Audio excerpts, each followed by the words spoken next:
Bienvenue, chers lecteurs, dans le village enneigé de St. Mary Mead. Installez-vous confortablement près de la cheminée, avec une tasse de thé bien chaud, car ce soir, nous vous transportons dans l'univers mystérieux d'une nuit de Noël qui ne ressemble à aucune autre. Dans le salon victorien du manoir Greenshaw, tandis que la neige tombe doucement dehors et que les bougies scintillent sur le sapin, un secret terrible va être révélé.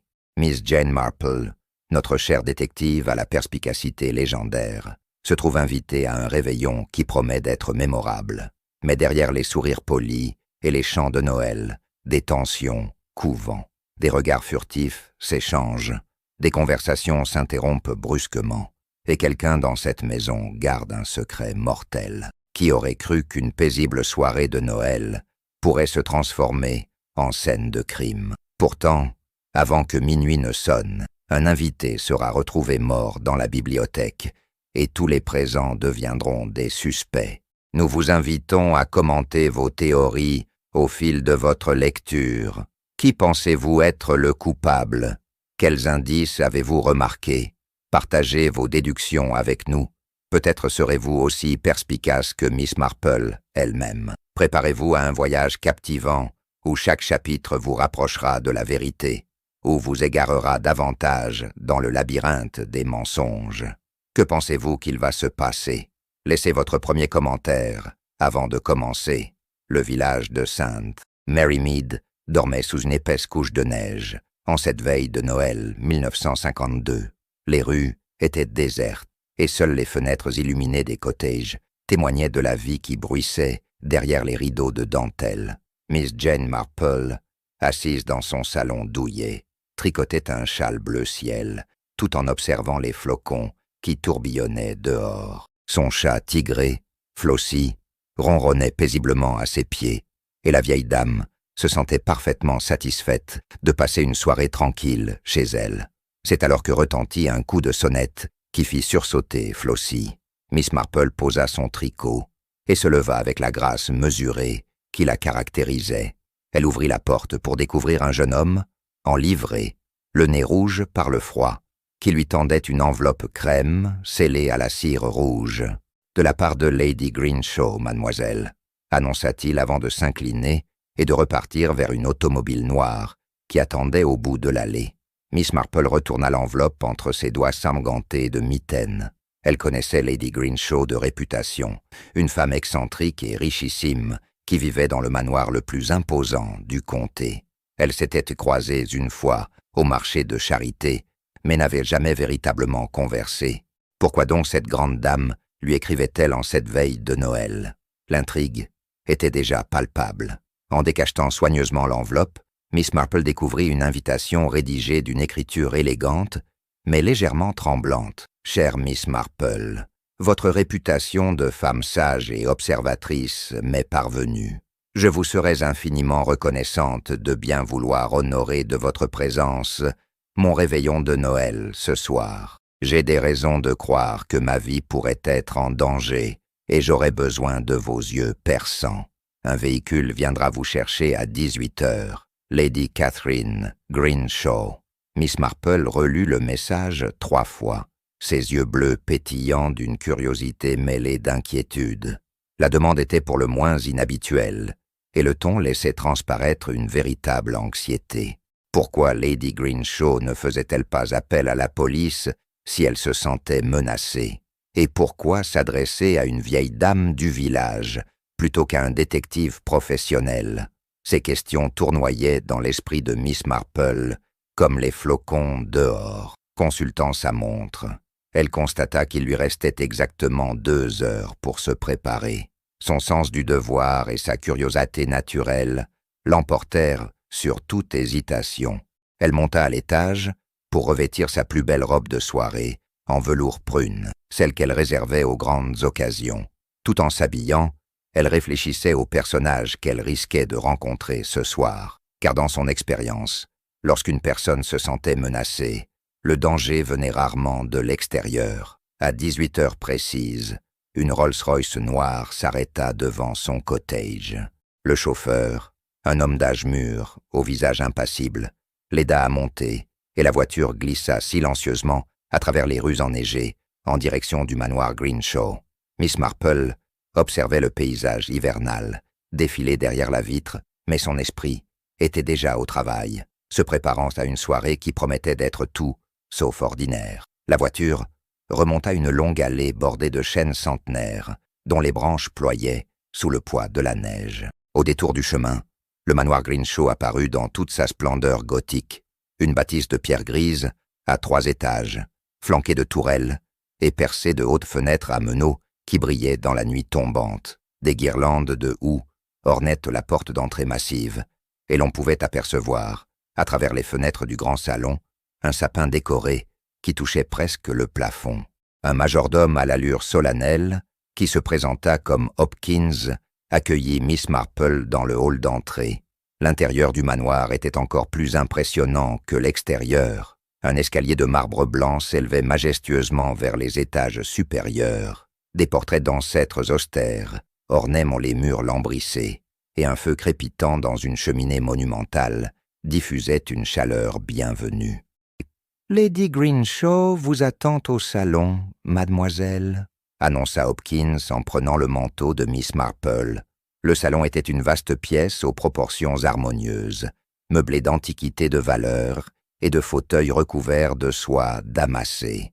Près de la cheminée se tenait une femme d'environ 70 ans, grande et maigre, vêtue d'une robe de soie verte qui avait connu des jours meilleurs. Ses cheveux blancs étaient coiffés en un chignon sévère, et ses yeux noirs scrutèrent Miss Marple avec une intensité dérangeante. « Ah, Miss Marple, comme c'est aimable à vous d'être venue, » dit-elle d'une voix qui trahissait son soulagement.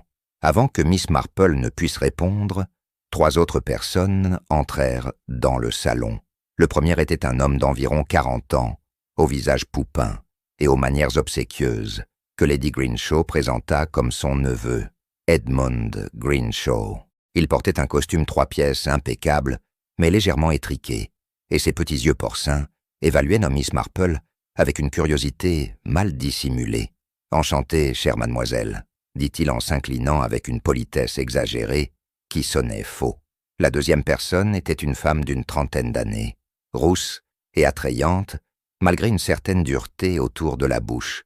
Elle s'appelait Vivian Carlyle et était, expliqua Lady Greenshaw, sa dame de compagnie depuis 3 ans. Vivian salua Miss Marple d'un hochement de tête distant, ses yeux verts exprimant un mélange de méfiance et d'ennui.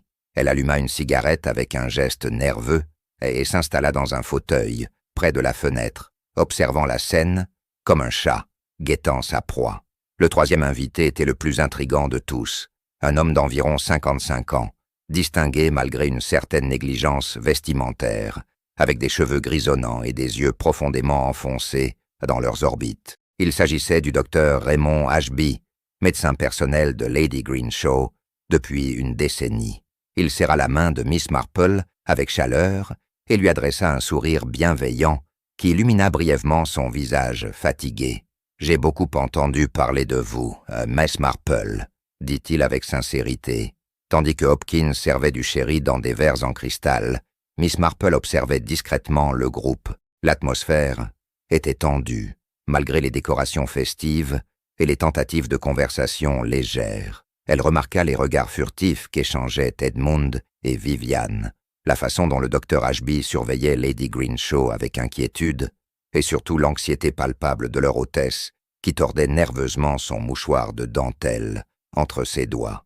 Oui, décidément, cette soirée ne serait pas ordinaire. Le dîner fut servi à 19h dans la salle à manger, une pièce tout aussi imposante que le salon, avec une table en acajou pouvant accueillir 20 convives. Ce soir, il n'était que 5, rassemblés à une extrémité de cette table démesurée, ce qui accentuait paradoxalement l'impression d'isolement de chacun. Des chandeliers en argent diffusaient une lumière tremblante sur la porcelaine fine et les couverts en vermeil, créant une atmosphère à la fois féerique et légèrement inquiétante. Lady Greenshaw présidait en bout de table, Miss Marple à sa droite et le docteur Ashby à sa gauche.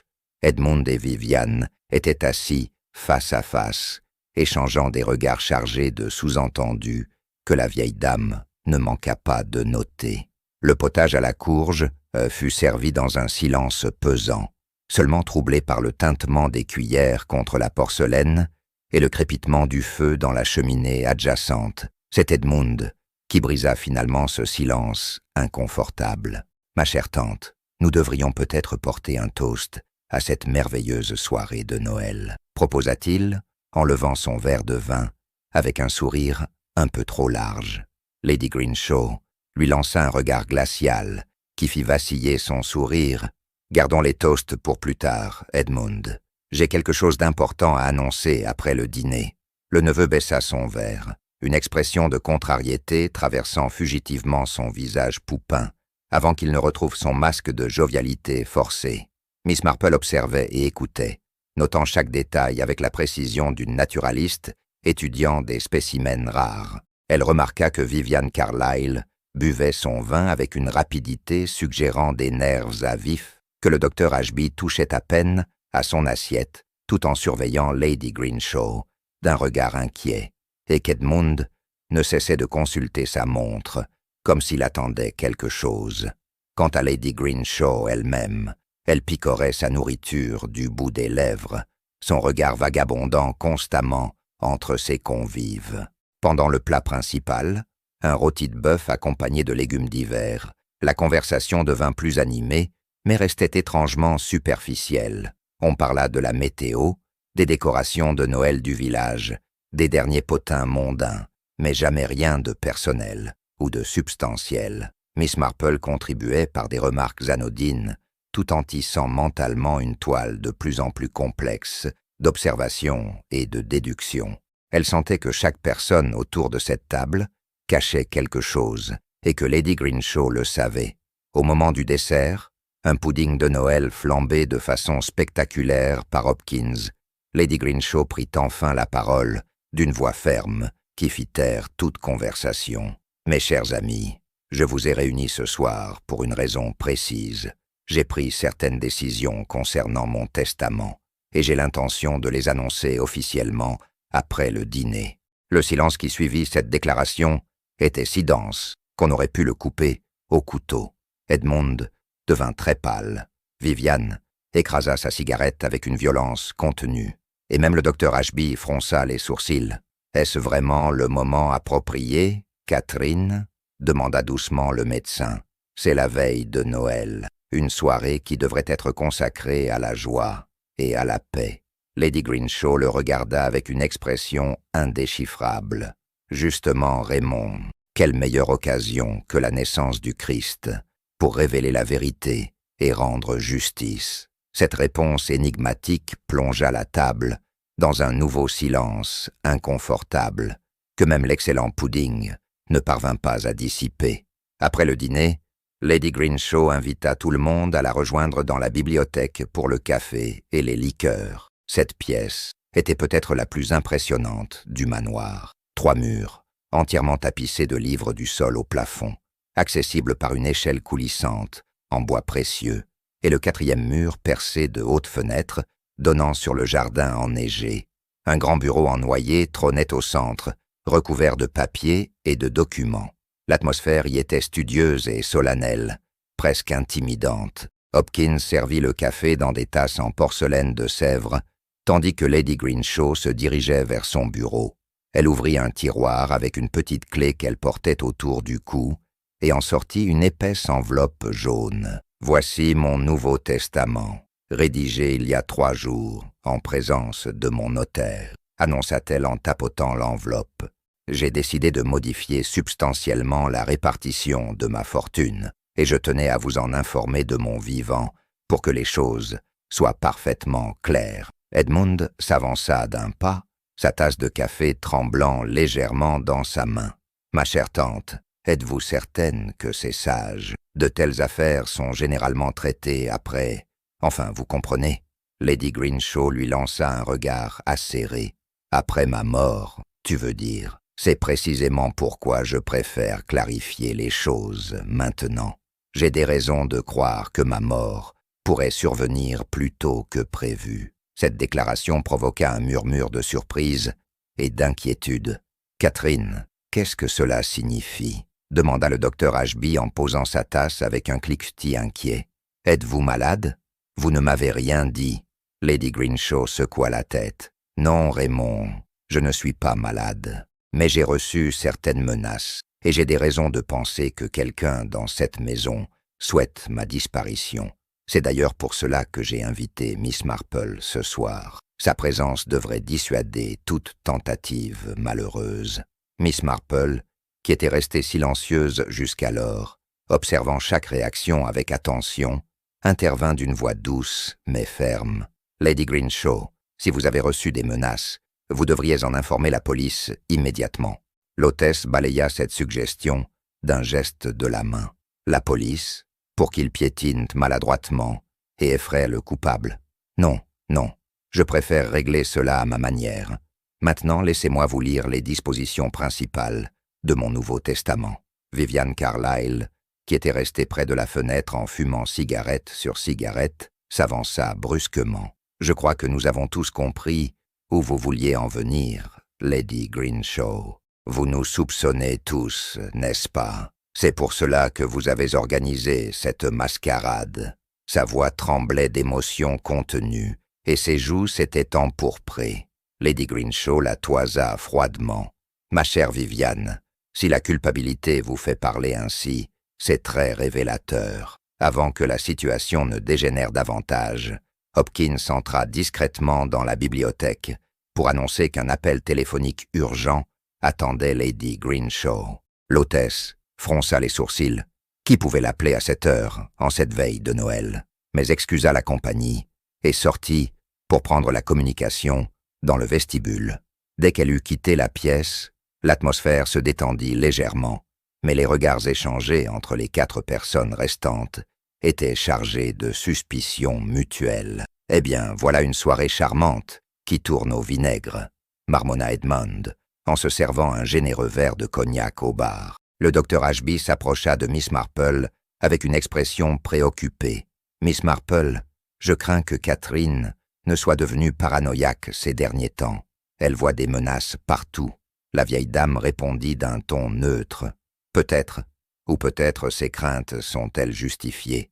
L'expérience m'a appris que les personnes âgées et fortunées ont souvent de bonnes raisons d'être méfiantes. » 5 minutes s'écoulèrent, puis 10. Lady Greenshaw ne revenait pas de son appel téléphonique et l'attente devenait pesante. Edmond faisait les 100 pas devant la cheminée. Viviane fumait près de la fenêtre en regardant fixement la neige tomber. Le docteur Ashby feuilletait distraitement un livre et Miss Marple, assise dans un fauteuil près du feu, observait chacun avec une attention discrète. Hopkins entra finalement, l'air perplexe. « Pardonnez-moi, mais Lady Greenshaw n'est pas au téléphone. L'appel a été interrompu il y a plusieurs minutes. » Un frisson d'inquiétude parcourut l'assemblée. Le docteur Ashby fut le premier à réagir, se précipitant hors de la bibliothèque suivi des autres. Ils cherchèrent dans le vestibule, puis dans le salon, appelant Lady Greenshaw sans obtenir de réponse. C'est Miss Marple qui suggéra de vérifier à nouveau la bibliothèque. Elle avait remarqué une petite porte dissimulée derrière l'un des rayonnages qui devait mener à une pièce adjacente. Edmond poussa cette porte qui s'ouvrit sur une petite pièce d'études personnelles. Lady Greenshaw était là, effondrée dans un fauteuil, près d'un petit secrétaire, la tête rejetée en arrière, les yeux fixes. Une tasse de thé renversée à ses pieds avait formé une flaque sombre sur le tapis perçant. Le docteur Ashby se précipita vers elle, tâta son pouls, et après quelques secondes qui semblèrent une éternité, se redressa avec un visage livide. « Elle est morte », annonça-t-il d'une voix blanche. « Mon Dieu, Catherine est morte. » Viviane poussa un cri aigu et s'agrippa au bras d'Edmond, qui était devenu pâle comme un linge. Miss Marple s'approcha calmement du corps, observant la scène avec son regard perçant. « Docteur Ashby, pouvez-vous déterminer la cause du décès ?» Le médecin examina plus attentivement Lady Greenshaw, remarquant la couleur légèrement bleutée de ses lèvres et une odeur d'amande amère subtile mais distincte. « Cyanure, j'en suis presque certain. C'est un poison qui agit très rapidement. » Il regarda les autres avec horreur. Quelqu'un l'a empoisonné. C'est un meurtre. Edmund fut le premier à reprendre ses esprits. Il faut appeler la police immédiatement. Mais Miss Marple leva une main pour l'arrêter. Un instant. Si nous appelons la police maintenant, tout le monde devra rester ici pendant des heures, peut-être des jours, et le meurtrier aura eu le temps de dissimuler ou de détruire des preuves. Elle se tourna vers Hopkins qui se tenait dans l'embrasure de la porte, complètement abasourdi. « Hopkins, personne ne doit quitter le manoir, et personne ne doit toucher à quoi que ce soit dans cette pièce. Pouvez-vous verrouiller toutes les portes extérieures ?» Le majordome acquiesça et partit exécuter ses ordres. Miss Marple examina ensuite la tasse de thé renversée, se penchant pour sentir sans y toucher. L'odeur d'amandes amères y était effectivement présente, confirmant l'hypothèse du cyanure. Elle regarda autour d'elle. Le petit secrétaire était ouvert, révélant des papiers en désordre. Le téléphone était décroché, balançant au bout de son fil. Tout indiquait que Lady Greenshaw avait été surprise pendant qu'elle fouillait dans ses papiers, après avoir raccroché. « Miss Marple, que suggérez-vous » demanda le docteur Ashby d'une voix tremblante. La vieille dame se redressa et regarda chacun droit dans les yeux. « Je suggère que nous retournions tous dans la bibliothèque et que nous discutions calmement de ce qui vient de se passer. L'un de nous, ou Hopkins, a empoisonné Lady Greenshaw au cours des dernières minutes. Le meurtrier est donc parmi nous, et nous devons découvrir qui avant qu'il ne soit trop tard. » Cette déclaration tomba comme un coup près, et les 4 suspects se regardèrent avec une suspicion et une peur nouvelles. Alors qu'ils retournaient dans la bibliothèque principale, chacun perdu dans ses pensées inquiètes, Miss Marple remarqua un détail qui lui avait échappé auparavant. Sur le bureau de Lady Greenshaw, l'enveloppe jaune contenant le testament avait disparu. Le mobile du crime devenait de plus en plus clair, mais l'identité du meurtrier restait encore enveloppée dans les ombres dansantes, projetées par les flammes du feu. Miss Marple prit place dans le fauteuil qu'occupait précédemment Lady Greenshaw, assumant naturellement le rôle d'enquêtrice. Les 3 suspects, elle ne pouvait plus les considérer autrement, s'assirent en face d'elle, formant un demi-cercle tendu. Hopkins, convoqué également, se tenait près de la porte, droit comme un piquet, malgré son évident désarroi. Le docteur Ashby avait appelé la police qui ne pourrait arriver avant 1 heure à cause des routes enneigées, laissant à Miss Marple le temps de mener son propre interrogatoire. « Commençons par établir les mouvements de chacun », dit Miss Marple d'une voix douce mais autoritaire, qui n'invitait pas à la contestation. « Hopkins, quand Lady Greenshaw est-elle sortie pour répondre au téléphone ?» Le majordome réfléchit. « Il devait être 21h15, mademoiselle. J'ai moi-même répondu initialement, et l'appelant, a demandé à parler urgemment à Lady Greenshaw. La voix était masculine, déguisée, et la communication a été très brève. Cette information fit froncer les sourcils à Miss Marple. Un appel avec une voix déguisée. Donc quelqu'un voulait l'attirer hors de cette pièce. Elle se tourna vers Edmund. « Monsieur Greenshaw, où étiez-vous quand votre tante a quitté la bibliothèque ?» Edmund se racla nerveusement la gorge. « J'étais ici, près du bar, à me servir du cognac. Ensuite, je suis sorti quelques instants pour aller aux toilettes. Je suis revenu après 5 minutes environ. » Viviane ricana méchamment. « Comme c'est commode. Vous avez donc eu tout le temps nécessaire pour commettre le meurtre. Et vous, Miss Carlyle ?» demanda Miss Marple, en tournant son regard perçant vers la dame de compagnie. Viviane écrasa sa cigarette avec agacement. « J'étais près de la fenêtre, comme vous l'avez vu. Je n'ai pas bougé. » Mais le docteur Ashby intervint. « Ce n'est pas exact, Viviane. Je vous ai vu sortir de la pièce, environ 2 minutes après Lady Greenshaw. Vous êtes revenu après quelques instants en disant que vous aviez besoin de vous repoudrer le nez. » Viviane rougit violemment. « Et alors, c'est un crime d'aller à la salle de bain maintenant ?» Miss Marple nota ces informations mentalement avant de se tourner vers le médecin. « Docteur Ashby, et vous ?» Il soupira. « J'étais effectivement en train de feuilleter un livre sur les premières éditions de Dickens. Je ne suis pas sorti de cette pièce jusqu'à ce que Hopkins nous annonce que Catherine n'était pas au téléphone. J'en donne ma parole d'honneur. » Miss Marple l'observa attentivement. Son langage corporel suggérait la sincérité. mais elle savait que les meurtriers pouvaient être d'excellents acteurs. « Hopkins, avez-vous quitté le vestibule à un moment quelconque ?» Le majordome secoua fermement la tête. « Non, mademoiselle. Je suis resté dans le vestibule en attendant que Lady Greenshaw termine son appel. C'est alors que j'ai remarqué que le téléphone était décroché mais que personne ne parlait. C'est à ce moment que je suis venu vous informer. » Cette déclaration semblait exclure Hopkins comme suspect direct, bien que Miss Marple gardât l'esprit ouvert. « Isom, parlons maintenant du mobile, » continua Miss Marple. Lady Greenshaw était sur le point de révéler les modifications de son testament. Qui aurait eu intérêt à l'empêcher de le faire? Un silence pesant s'installa. Edmund finit par parler. « Nous aurions tous eu un mobile, n'est-ce pas? Tante Catherine était extrêmement riche. Son testament initial me laissait tout entendre que seul parent soit vivant. Si elle l'avait modifié, il laissa sa phrase en suspens, mais l'implication était claire. Et le testament a disparu, ajouta Miss Marple. L'enveloppe jaune qui était sur le bureau n'y est plus. Le meurtrier l'a manifestement prise, après avoir empoisonné Lady Greenshaw. Cette révélation provoqua un nouveau murmure de surprise. Viviane se pencha en avant, les yeux brillants. « Alors si nous trouvons qui a le testament, nous trouverons le meurtrier. » Miss Marple hocha lentement la tête. « En effet, mais je crains que le meurtrier n'ait déjà caché ou détruit ce document. Nous devons chercher ailleurs nos preuves. » Miss Marple se leva et commença à faire lentement le tour de la bibliothèque, examinant chaque objet, chaque détail, avec une attention minutieuse. Les trois suspects la suivaient des yeux, incertains de ses intentions. Elle s'arrêta devant une petite table, où se trouvaient plusieurs photographies encadrées. L'une d'elles attira particulièrement son attention. Elle montrait un jeune homme, en uniforme militaire, souriant à l'objectif. « Qui est cette personne ?» demanda-t-elle.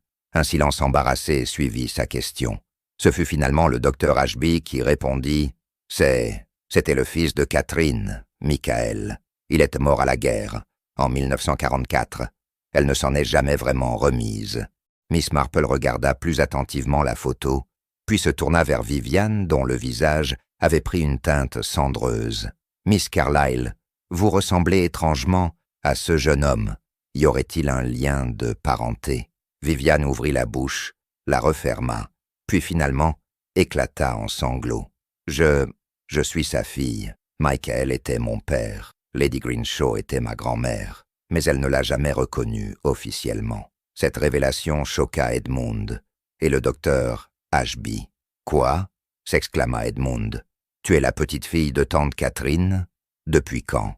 Viviane s'essuya les yeux avec rage. « Depuis toujours. Ma mère était une infirmière française que Michael a rencontrée pendant la guerre. Ils se sont mariés secrètement, mais il est mort avant ma naissance. Lady Greenshaw a toujours refusé de reconnaître ce mariage. » Continua Viviane d'une voix amère. « Elle disait que ma mère était une aventurière qui avait piégé son fils. Elle m'a engagée comme dame de compagnie il y a 3 ans, mais uniquement pour m'humilier, pour me tenir sous son contrôle. Elle me faisait vivre des miettes, alors que j'étais sa véritable héritière. » La haine dans sa voix était palpable, et Miss Marple comprit qu'elle venait de découvrir un mobile puissant. Mais Edmund réagit avec une véhémence surprenante. « Des miettes ? Tu parles de miettes ? Moi, son neveu légitime, j'ai dû supplier chaque penny pendant des années. Elle contrôlait tout, me tenant en laisse comme un chien. » Il se tourna vers Miss Marple, les mots se déversant dans un flot incontrôlé. « Vous voulez connaître la vérité. Je suis ruiné. J'ai des dettes de jeu énormes. Des hommes dangereux me menacent. J'avais besoin de cet héritage pour survivre. » Le docteur Ashby intervint d'une voix lasse. « Puisque nous révélons tous nos secrets ce soir, autant que j'ajoute le mien.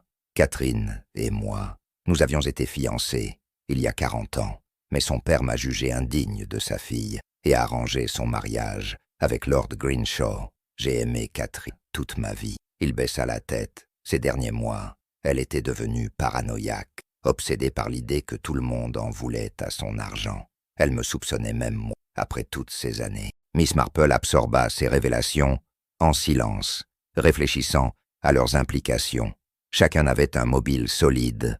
Viviane la petite fille non reconnue cherchant sa part légitime, Edmund, le neveu criblé de dettes, le docteur Ashby, l'amoureux éconduit qui avait peut-être perdu patience, mais lequel avait franchi la ligne fatale qui séparait le désir du meurtre. Elle avait besoin de comprendre comment le poison avait été administré. « Revenons au thé empoisonné », dit-elle pensivement. « Hopkins, qui a préparé le thé de Lady Greenshaw ce soir ?» Le majordome réfléchit. « C'est moi qui l'ai préparé dans la cuisine vers 20h30, comme chaque soir. » Lady Greenshaw prenait toujours une tasse de thé dans son cabinet de travail après le dîner. Je l'ai monté sur un plateau et l'ai laissé dans le cabinet, sachant qu'elle viendrait le boire après la conversation dans la bibliothèque. Donc, n'importe qui aurait pu ajouter le poison pendant que le thé attendait dans le cabinet.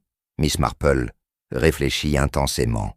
Le mystérieux appel téléphonique, le thé empoisonné préparé à l'avance, le testament disparu, les pièces du puzzle commençaient à s'assembler dans son esprit.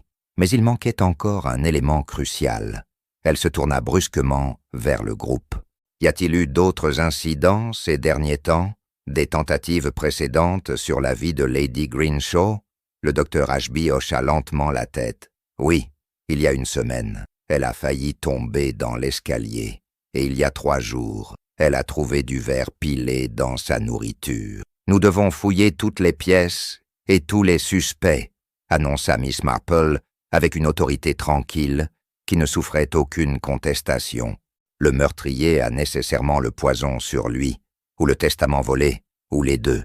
Edmund protesta immédiatement. « Vous n'avez aucune autorité pour nous fouiller, c'est du harcèlement. » Mais Miss Marple le regarda avec un sourire glacial qui le fit reculer. « Très bien, Monsieur Greenshaw.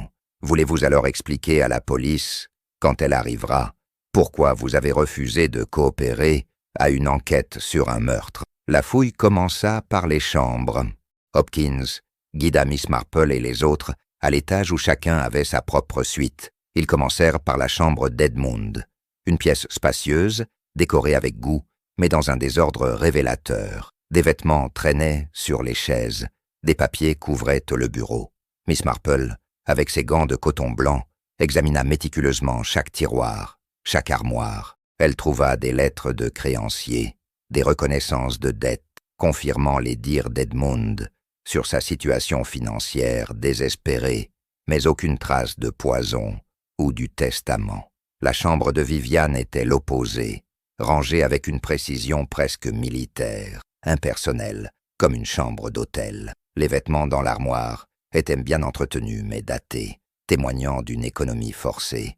Dans un tiroir de la commode, Miss Marple découvrit une boîte contenant des lettres jaunies et des photographies. C'étaient des lettres d'amour de Michael Greenshaw à la mère de Viviane, ainsi que leur certificat de mariage délivré en France en 1943. Des preuves que Viviane était effectivement la petite-fille légitime de Lady Greenshaw, mais toujours ni poison ni testament. La chambre du docteur Ashby, située dans une aile séparée du manoir, était celle d'un homme cultivé et solitaire. Des livres de médecine côtoyaient de la poésie classique. Un violon reposait dans son étui près de la fenêtre.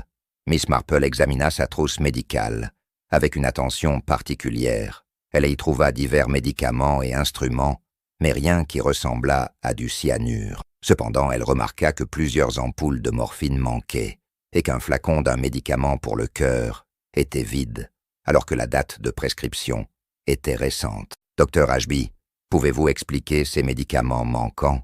demanda-t-elle, en montrant les ampoules vides. Le médecin soupira. Catherine souffrait d'angine de poitrine. Je lui administrais régulièrement de la morphine pour les crises. Quant aux médicaments pour le cœur, elle en prenait plusieurs fois par jour. Cette information fit réfléchir Miss Marple. Lady Greenshaw avait donc une condition cardiaque sérieuse. Cela pouvait-il être lié au meurtre? Ils fouillèrent ensuite les espaces communs, le salon, la salle à manger, et revinrent dans la bibliothèque. Miss Marple examina à nouveau le bureau de Lady Greenshaw avec une attention redoublée. Elle ouvrit chaque tiroir, passa sa main sous le bureau, vérifia derrière les livres des étagères. C'est en faisant glisser un volume de Shakespeare qu'elle découvrit un compartiment secret dans le rayonnage. À l'intérieur se trouvait un journal intime relié de cuir rouge. « C'est le journal de ma tante », s'exclama Edmund, en essayant de le saisir. Mais Miss Marple fut plus rapide. Elle l'ouvrit à la dernière page datée et commença à lire à voix haute « 8 décembre 1952. Je sais maintenant avec certitude qui tente de me tuer. Les incidents de ces dernières semaines ne sont pas des accidents. J'ai décidé de modifier mon testament pour déshériter le coupable et léguer ma fortune à qui le mérite vraiment. J'ai rendez-vous avec mon notaire demain pour finaliser les documents. » Les entrées suivantes continuaient à documenter les soupçons de Lady Greenshaw. 15 décembre. Le verre pilé dans ma nourriture confirme mes pires craintes. Il faut que j'agisse. J'ai convoqué tout le monde pour le réveillon de Noël. Ce sera le moment de la révélation.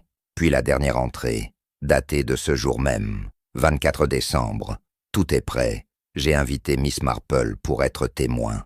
Cette nuit, la vérité éclatera. J'ai caché le Nouveau Testament, là où personne ne pensera à chercher. Dans la bibliothèque, bien sûr, mais pas où l'on s'y attend. Si quelque chose m'arrive, elle saura où regarder. Ces mots cryptiques laissèrent tout le monde perplexe. Miss Marple ferma le journal et regarda autour d'elle, dans la bibliothèque, là où personne ne pensera à chercher. Murmura-t-elle. Son regard balaya les milliers de livres, le grand bureau, les fauteuils, la cheminée. Puis, soudain, son visage s'illumina d'une compréhension. Elle se dirigea vers le sapin de Noël, magnifiquement décoré, qui se trouvait dans un coin de la bibliothèque, ignoré de tous dans le drame de la soirée. Parmi les ornements et les guirlandes, elle chercha et finit par trouver une petite boîte, enveloppée de papier doré, portant l'étiquette « Pour ma véritable héritière ». Miss Marple ouvrit délicatement le paquet, sous les regards anxieux de tous. À l'intérieur se trouvait l'enveloppe jaune, contenant le testament de Lady Greenshaw. Elle ne l'avait donc jamais sorti de cette pièce, murmura le docteur Ashby. Quelqu'un a dû fouiller son bureau et croire l'avoir volé, mais c'était une ruse. Miss Marple hocha la tête et décacheta l'enveloppe avec précaution. Le testament, dûment signé et certifié, révélait des dispositions surprenantes qui allaient changer la donne complètement. Je, Catherine Amelia Greenshaw, étant saine de corps et d'esprit, commença à lire Miss Marple, lègue l'intégralité de ma fortune et de mes propriétés à ma petite-fille Vivian Carlyle, fille légitime de mon fils Michael Greenshaw. À mon neveu Edmund Greenshaw, je lègue la somme symbolique d'une livre sterling en reconnaissance de son incompétence et de sa cupidité. Au docteur Raymond Ashby, je lègue ma gratitude éternelle pour des années de dévouement et de soins, mais aucun bien matériel, car son amour ne peut être acheté. Viviane porta ses mains à sa bouche, les larmes coulant sur ses joues. Edmund devint écarlate de rage. « C'est une insulte, je contesterai ce testament. » Mais Miss Marple leva une main pour le faire taire. « Il y a une clause additionnelle, » continua-t-elle. « Dans l'éventualité où je mourrais de mort violente avant d'avoir pu révéler publiquement ce testament, je demande expressément que Miss Jane Marple mène une enquête complète. Je lègue en outre à Miss Marple la somme de 10 000 livres sterling pour sa perspicacité et son aide inestimable. » Cette dernière révélation stupéfia tout le monde. Miss Marple elle-même sembla surprise par cette disposition généreuse, mais elle n'avait pas le temps de s'appesantir sur cet héritage inattendu. Elle avait un meurtre à élucider. « Maintenant que nous avons le testament, revenons au crime lui-même, » dit-elle en reposant le document sur le bureau. Le cyanure agit très rapidement. Lady Greenshaw est morte en quelques minutes après avoir bu son thé. La question est, qui a eu l'opportunité d'empoisonner ce thé? Elle se tourna vers chaque suspect, tour à tour. « Edmund, vous avez admis être sorti de la bibliothèque. Vous auriez pu vous rendre dans le cabinet et ajouter le poison. » Edmund protesta vivement. « J'étais aux toilettes. Hopkins peut confirmer qu'il m'a vu dans le couloir. » Hopkins hocha la tête. « C'est vrai, Monsieur Edmund est passé devant moi, mais je ne peux pas confirmer combien de temps il a mis, ni où il est allé exactement. » Edmund pâlit, mais ne dit rien de plus. « Viviane, vous aussi êtes sortie. Vous avez prétendu aller vous repoudrer le nez Mais vous auriez également pu empoisonner le thé. Viviane se leva d'un bond. Pourquoi aurais-je tué ma grand-mère, alors qu'elle allait enfin me reconnaître et me laisser sa fortune? Cela n'a aucun sens. Miss Marple la regarda avec ses yeux perçants. Peut-être ne le saviez-vous pas. Peut-être pensiez-vous qu'elle allait vous déshériter définitivement. Le timing était crucial. Agir avant qu'elle ne révèle le testament. Le docteur Ashby intervint d'une voix lasse. « Miss Marple, vous oubliez quelque chose d'important. Je suis médecin. J'ai accès à toutes sortes de poisons, y compris le cyanure. Et j'étais le seul à connaître parfaitement les habitudes de Catherine, y compris sa tasse de thé quotidienne. Si quelqu'un dans cette pièce avait les moyens et les connaissances pour commettre ce meurtre parfait, c'est bien moi. » Cette confession surprenante laissa tout le monde sans voix. « Et pourtant, vous n'êtes pas le meurtrier, » déclara calmement Miss Marple. Le docteur Ashby la regarda avec stupéfaction. « Comment pouvez-vous en être si sûr ?» La vieille dame sourit légèrement.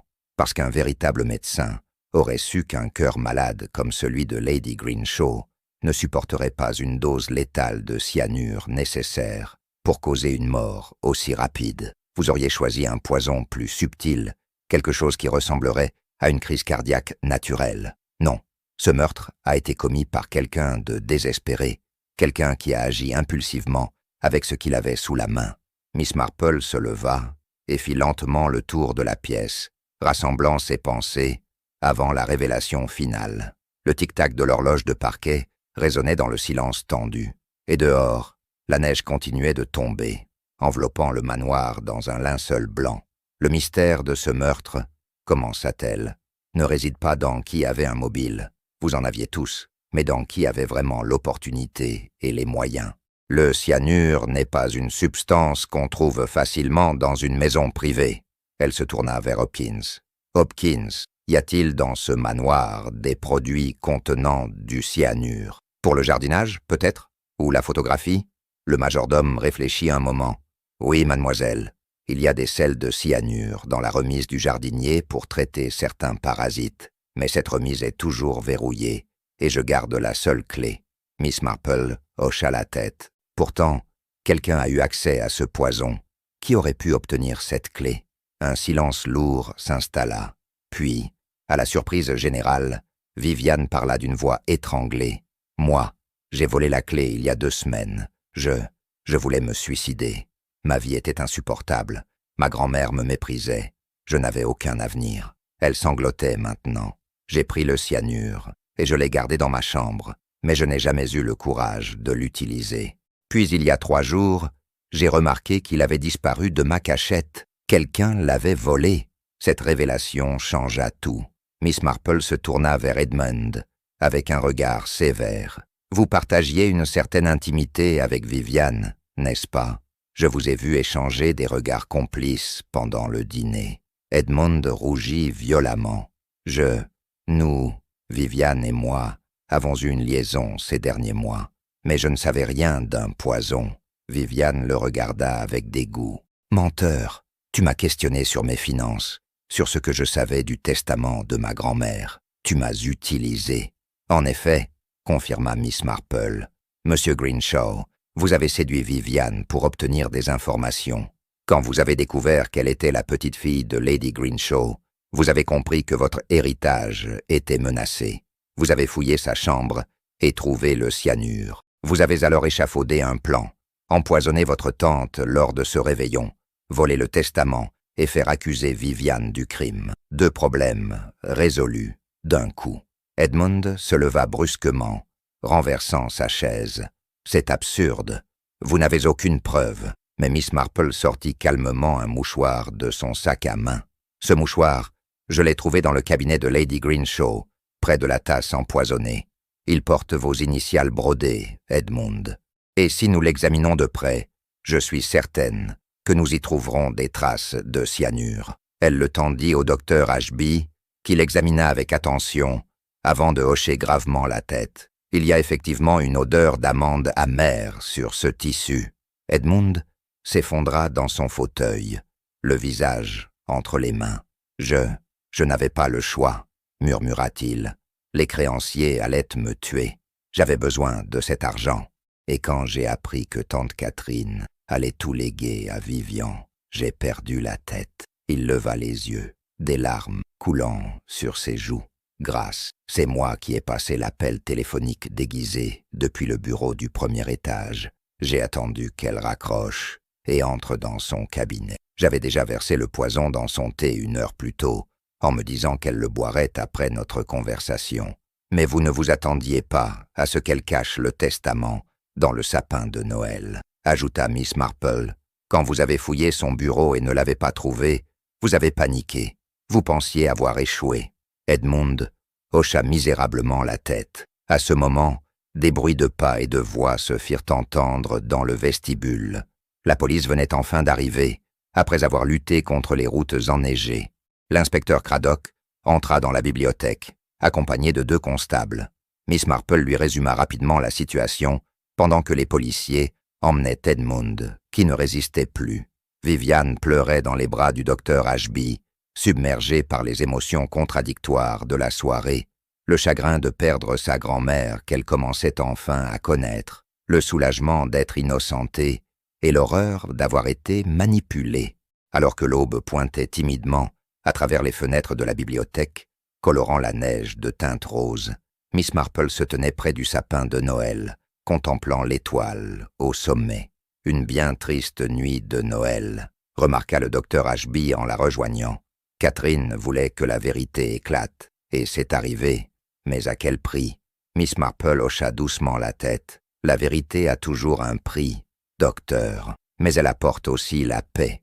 Vivian pourra maintenant honorer la mémoire de sa grand-mère et construire la vie qu'elle mérite. Edmund paiera pour son crime, et vous êtes libre du fardeau d'un amour non partagé. Le médecin la regarda avec surprise et respect. « Vous êtes vraiment remarquable, Miss Marple. » Elle sourit modestement. « Je ne fais qu'observer la nature humaine, mon cher ami. Et dans un petit village ou un grand manoir, elle reste toujours la même. »